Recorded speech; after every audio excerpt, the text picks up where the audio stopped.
Letting go, acceptance of the master plan.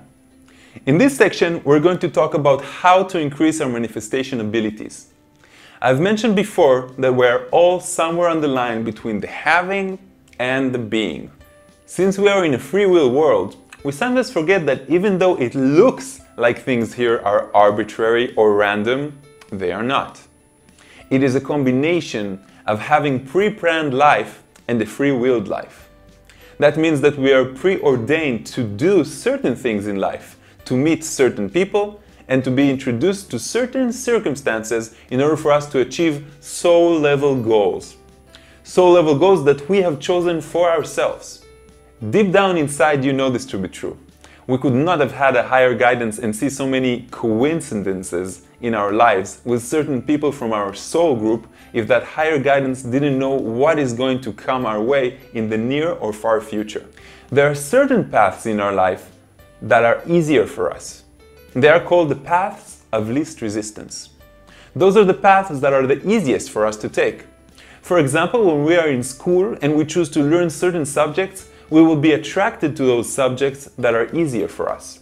For some it's math, for others it's athletics, for others it's art. Everyone is born with the predefined tendencies, and that is why we are attracted to certain subjects and to certain people. And that is also the reason why we have a unique collection of skills. When we accept that there is a master plan that we can easily slide into, it becomes easier for us to simply let go. When we understand that we are guided by our intuition in that general direction, again, we can choose to easily let go. Letting go doesn't mean we lose control over our lives. We are letting go of the struggle and the effort of achieving things. We're letting go of who we think we are in order to become who we truly are. And who we truly are is unlimited possibilities. When we consciously choose to let go, we admit that there is a part of us, whether it be the subconscious or our divine higher self, that is smarter. It's smarter than we are, and it's giving us gifts of understanding and knowledge all the time. When we truly let go, we are admitting that our mind, as powerful as it can be, is also our greatest obstacle and creates our greatest limitations. So when we let go of overthinking, we embrace the fact that we are being led forward with ease. We understand that we have always been led forward. We just didn't call it that way. We were just not aware that it was happening in that way. Just like driftwood in the river, we can smoothly ride life. Just like driftwood in the river, we can smoothly ride life down the river instead of struggling with it.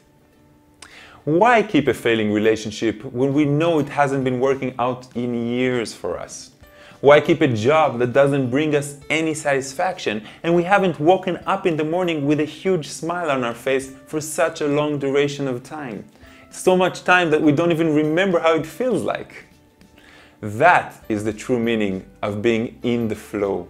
That is the true meaning of choosing the path of least resistance. It means to go with what our intuition tells us. And it also means not to listen to the overcomplicated mind chatter that we have created. It's when we choose to think less and be more. We accept our master plan and we raise the frequency of our body. Following the path of least resistance is also trying to do what we really want to do. Because the sensation that we call joy, the sensation that we call happiness, is truly aligned with our core true self. So I hope you're following me until now, because there's more. There is one more very complicated factor in acceptance, and that is non-judgment. There is an exercise I give my students to do for a whole week, and that is to become more aware of their judgments. Judgments for self or judgment for others. I don't say don't judge, I say become more aware of them as an observer. Then, the hardest thing to do is obviously not to judge yourself as you are judging.